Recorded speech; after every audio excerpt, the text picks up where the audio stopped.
Alhamdulillah wassalatu wassalamu ala Rasulillah wa ala alihi wa ashabihi wa mawalah. Subhanaka la ilma lana illa ma 'allamtana innaka antal alimul hakim wa tub 'alaina innaka antat tawwabur rahim. Allahumma anfa'na bima 'allamtana wa 'allimna ma yanfa'una ya rabbal alamin. Kita masuk kepada hadis yang ke-6. Diriwayatkan dari seseorang yang pernah membersamai Nabi sallallahu alaihi wasallam. Man yurid an yaqra.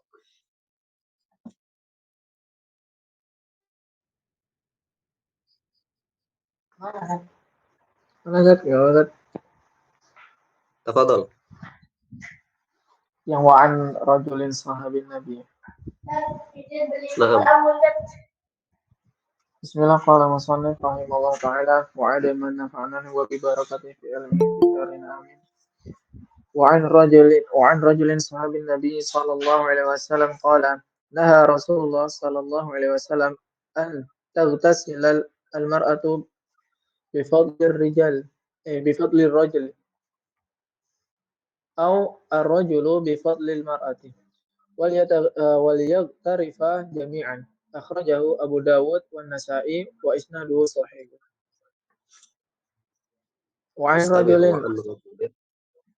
وعن رجل صحاب النبي صلى الله عليه وسلم قال صاحب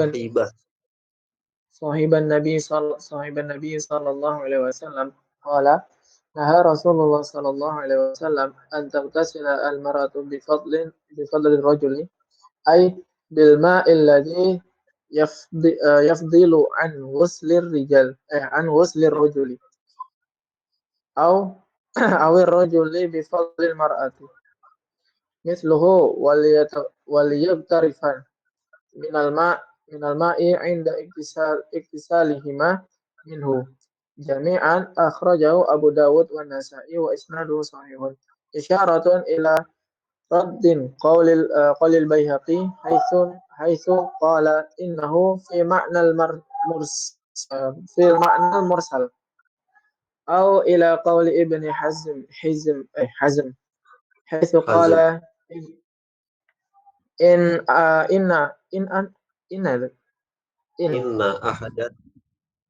إن أحد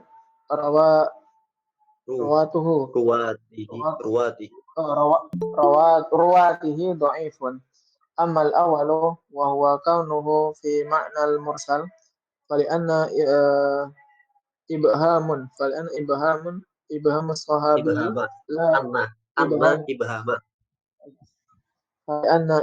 الصحابي لا يضر لأن الصحابة كلهم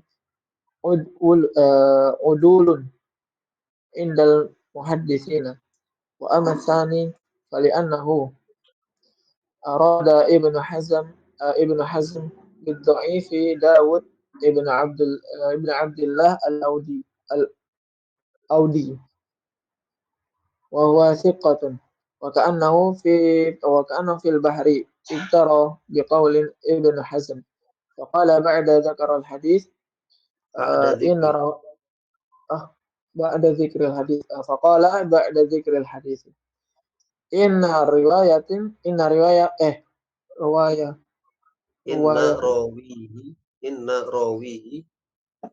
راويه ضعيف وأسنده إلى مجهول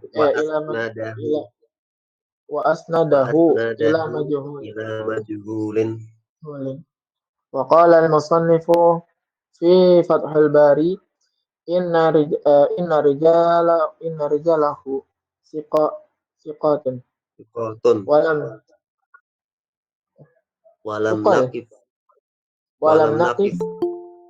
ولم نقف له على علة فلهذا قال هنا وهو صحيح نعم هو معارض بما يأتي بما يأتي من قوله في الحديث الآتي. Yakfi. Hadis ke-6 ini ada syarahnya ya. Beliau hanya menjelaskan kedudukan hadis. Kita baca. Wa an rajulin, dari seorang laki-laki, sahiban nabiyah, yang pernah membersamai Nabi. Artinya dari seorang sahabat. Wa an rajulin sahiban Nabi maksudnya dari seorang sahabat, yang sahabat di sini tidak disebutkan namanya. Sahabat ini tidak disebutkan namanya. Qala, sahabat tersebut mengatakan, Naha Rasulullah telah melarang antaghtasilal mar'atu, seorang perempuan mandi bifadli rajuli, dengan air bekas mandi orang laki-laki. Awir rajulu, atau seorang laki-laki mandi bifadlil mar'ati, dengan air bekas air yang digunakan mandi oleh perempuan. Wal yaghtarifa jami'an, hendaklah keduanya, laki-laki atau perempuan tersebut, berbarengan di dalam mengambil air. Akhrajahu Abu Dawud wan Nasa'i wa isnaduhu shahihun. Hadis ini diriwayatkan oleh Abu Dawud dan Nasa'i. Kemudian sanad-sanad hadis ini sahih. Nah, jadi ada pembahasan di dalam bab toharo itu, apakah seseorang laki-laki boleh mandi menggunakan air bekas toharonya wanita, atau kebalikannya, apakah seorang wanita boleh bersuci menggunakan air bekas bersucinya laki-laki. Maksudnya ada bak gitu ya, ada bak air, laki-laki wudhu di situ. Setelah wudhu, boleh nggak wanita menggunakan air sisa yang ada di bak itu untuk digunakan berwudhu?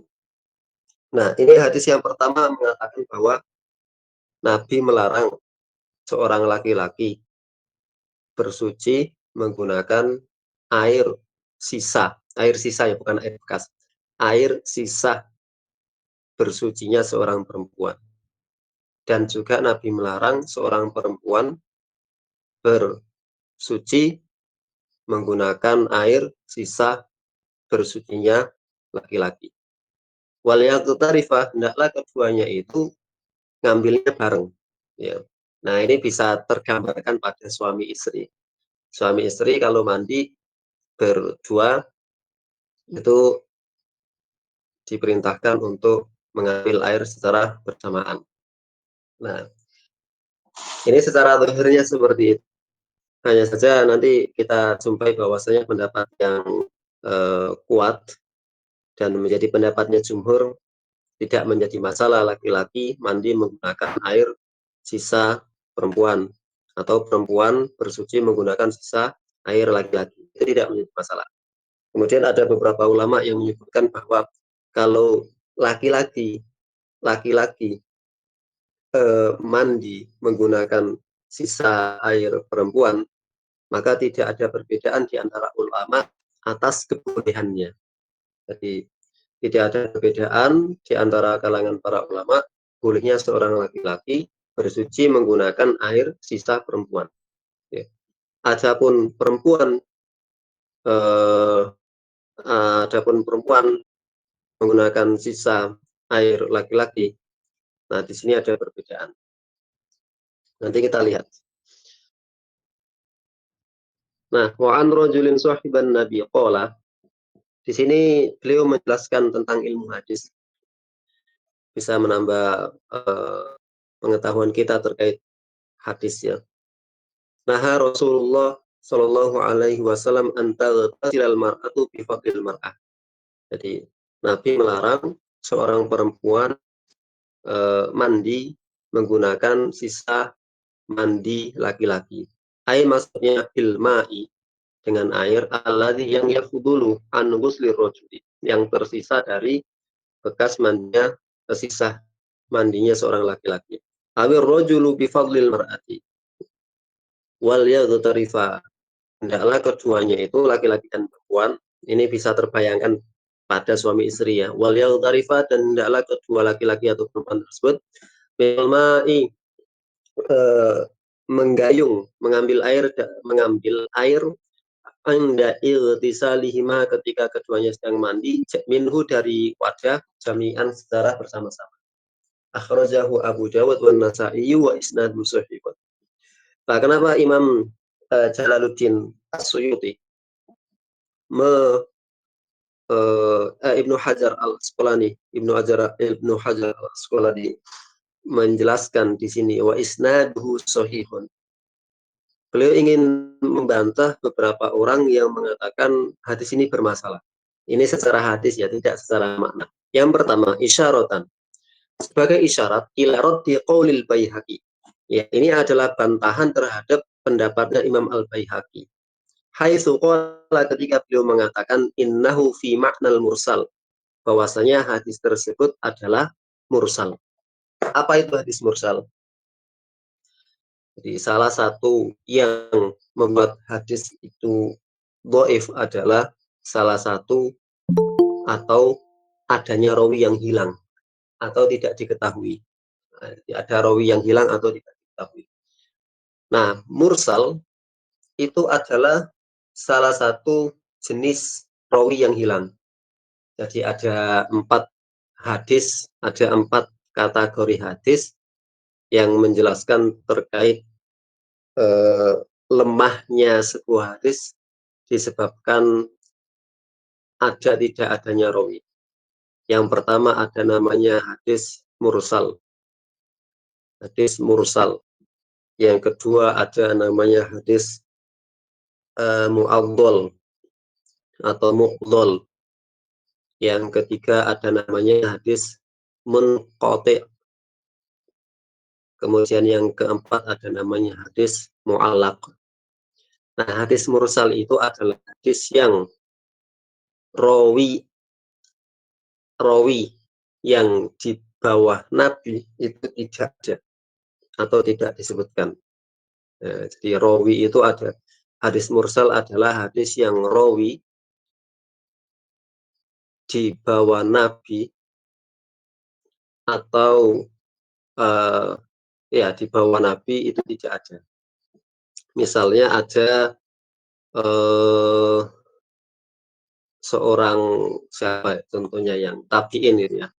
Ada seorang tabi'in meriwayatkan sebuah hadis dan langsung mengatakan qala Rasulullah sallallahu alaihi wasallam. Jadi seorang tabi'in kok meriwayatkan hadis langsung mengatakan qala Rasulullah sallallahu alaihi wasallam, itu dinamakan dengan hadis yang mursal. Kenapa? Karena seorang tabi'in itu tidak bisa bertemu dengan Nabi sallallahu alaihi wasallam. Jadi generasi tabi'in itu terhalang oleh generasi sahabat. Sehingga seorang tabi'in kalau meriwayatkan hadis itu pasti melewati sahabat. Nah, ketika seorang tabi'in kok langsung mengatakan qala Rasulullah, berarti ada sahabat yang hilang di situ. Ada sahabat yang hilang di situ. Maka itu termasuk hadis yang mursal. Atau jenis mursal yang lainnya tabi'ut tabi'in, ya generasi pasca tabi'in, generasi ketiga kok meriwayatkan hadis tidak menyebutkan generasi tabi'in dan juga tidak menjelaskan tidak menulis tidak menyebutkan generasi sahabat. Nah, itu dinamakan dengan hadis yang mursal. Nah, makanya ada 2 kategori. Ada mursal sahabi, ada mursal tabi'in. Jadi mursal sahabi itu sahabatnya tidak disebutkan. Mursal tabi'in itu tabi'innya tidak disebutkan. Nah, Al-Baihaqi mengatakan hadis ini bisa dikategorikan mursal. Kenapa Imam Al-Baihaqi mengkategorikan hadis tersebut sebagai hadis yang mursal? Karena riwayatnya hanya mengatakan an rajulin, dari seorang laki-laki, sahiban Nabi, yang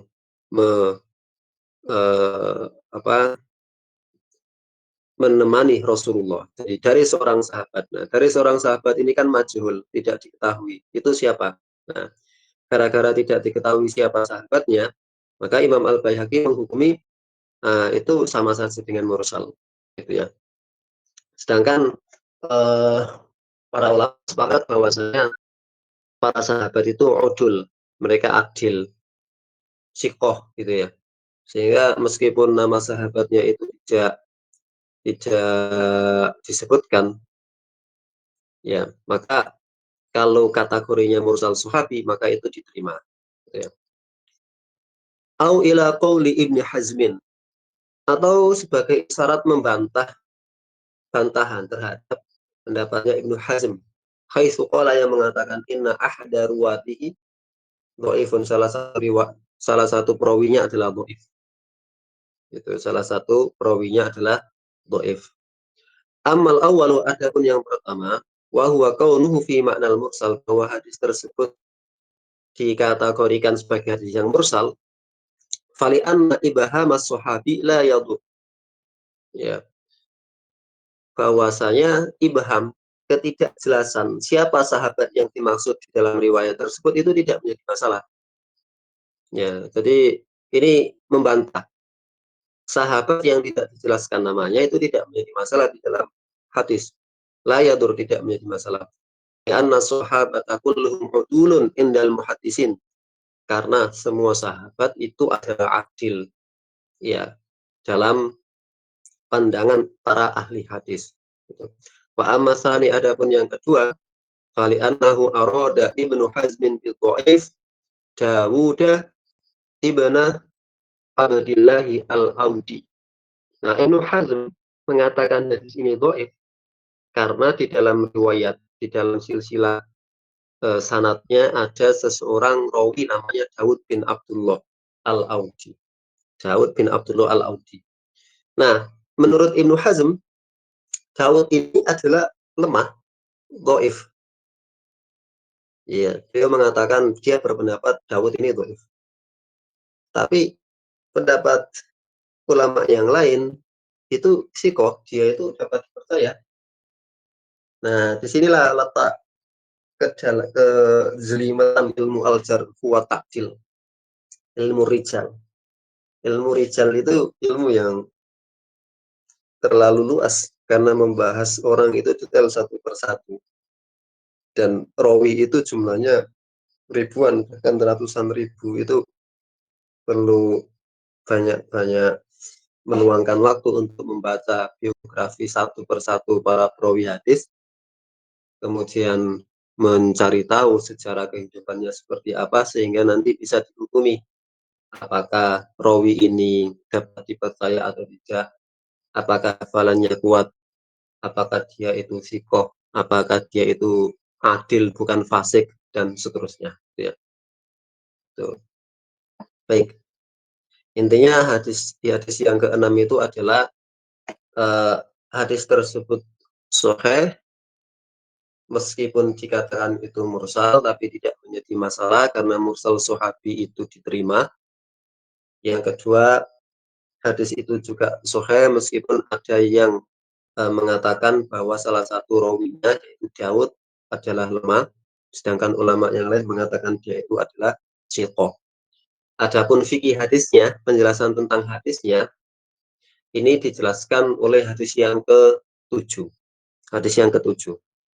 Hadis yang ke-7 mengatakan, wa an Ibni Abbasin, dari Ibnu Abbas, anna Nabiyya sallallahu alaihi wasallam kana yaghtasilu bi fadli Maimunah. Nah, ini ada yang kontradiktif. Hadis yang atas tadi Nabi melarang baik laki-laki menggunakan sisa perempuan maupun perempuan menggunakan sisa laki-laki. Tetapi di sini diriwayatkan dari Ibnu Abbas bahwasanya Nabi itu kana yaltasilu bi fadli Maimunah. Beliau pernah mandi menggunakan sisa air yang digunakan oleh Maimunah untuk mandi. Akhrajahu Muslimun, dan ini riwayatnya diriwayatkan oleh Imam Muslim. Nah, jadi kan kontradiktif nih dua hadis ini. Di dalam Wali Ashabis Sunan, di dalam kitab-kitab Sunan, ightasala ba'du azwajin nabi fi jafnah. Ya, bahwasanya sebagian istri Nabi itu mandi di Jafnah. Faja'a liyaghtasila minha. Faqalat lahu inni kuntu junuban. Faqala innal ma'a la yajnub. Wa sahhahahu at-Tirmidzi wa Ibnu Huzaimah. Jadi sebagian istri Nabi itu mandi, ya mandi wajib. Kemudian Nabi datang dan mandi menggunakan bekas atau sisa air, bukan bekas ya, nanti mustakmal, sisa air, sisa air mandinya para istri-istri beliau. Kemudian salah seorang istri beliau mengatakan, air itu telah saya gunakan untuk mandi wahai Rasul. Ya, dan kemudian Nabi mengatakan, innal ma'ala yaznub, sesungguhnya air itu tidak ikut junub. Wasohahahu at-Tirmidzi wa Ibnu Huzaimah. Hadis ini disahihkan oleh At-Tirmidzi dan Ibnu Huzaimah. Baik, man yaqra? Atau sampai sini ada pertanyaan?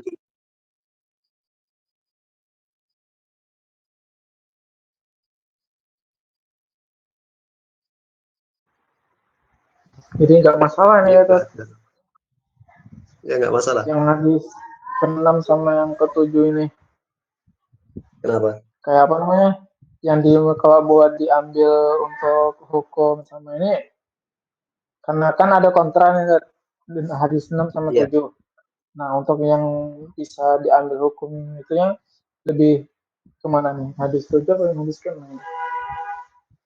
yang ke-7. Oh, yang ke-7. Jadi intinya adalah boleh. Intinya adalah boleh.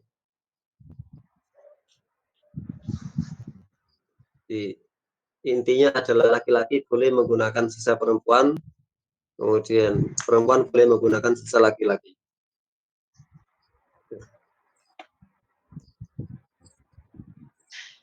Nah, kalau bekas hewan najis gitu gimana, Tat? Bekas apa ini? Bekas apa? Hewan, Bekas minum, bekas hewan. mandi, Bukan ya, bekas bekas mandi, air bekas mandi. bekas mandi hewan najis. Ya. Ya najis. Oh, Tuh. oke, Tat. Hewan itu kan hewan itu kalau mandi kan dia nggak pakai kayu, dia Iya, nyebur iya. Kalau di di karton situ. ada, Tat. Ya dia jadi najis dia. Oke, Tat. Syukran jazakallahu Yo, khairan. waalaikumsalam.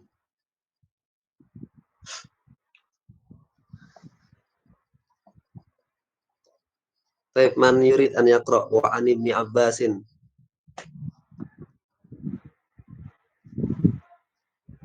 Nah, Ustaz. Tafadhal. Ada Ustaz. Yang syah kan, Ustaz? Yaqra. Ya, ha. Bismillahirrahmanirrahim. Qala al-musannif rahimahullahu ta'ala. Wa an ibni Abbasin huwa haitsu atlaqa bahrul amati wa habruha Abdullah ibn Abbasin wulida qabla al-hijrati bisalati sinina wa syuhratu imamatihi fil ilmi bibarakati da'wati nubuwiyati bil hikmati wal fiqhi An-Nabawiyati. النبوية بالحكمة والفقه في الدين والتأويل تغني عن التعريف به. وفاته بالطاء في سنة 68 في آخر أيام بن الزبير Az-Zubair. بعد أن كف بصره. Basaru. Basaru. بعد أن كف بصره.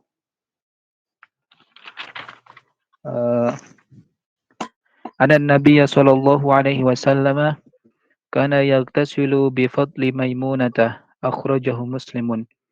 من رواية عمرو بن دينار بلفظ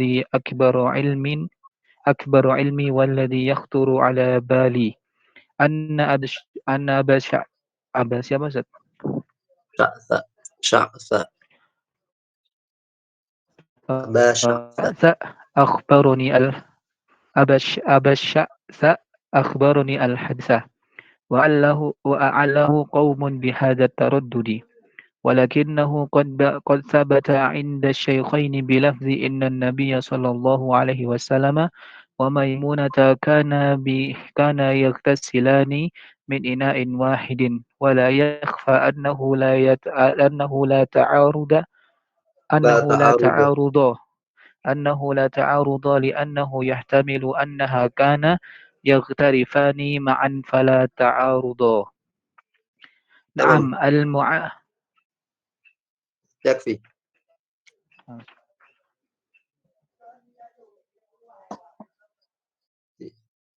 Wa an Ibni Abbas, dan dari Ibnu Abbas, haitsu utliqa, ketika disebut Ibnu Abbas gitu saja, maka yang dimaksud adalah bahrul ummah wa habruha. Bahrul ummah, lautannya umat. Wa habruha.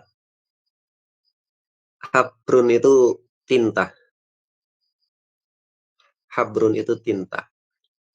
Ada, saya lupa siapa dulu menulis Habrul Ummah, julukan Habrul Ummah kepada Ibnu Abbas ini tidak bisa diartikan ke bahasa Indonesia sebagai tintanya umat, tinahnya umat.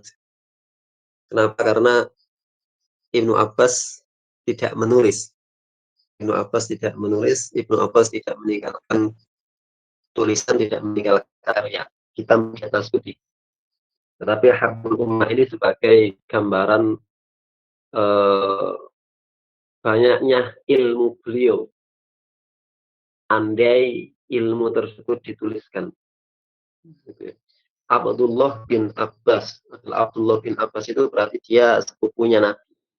Karena Al-Abbas itu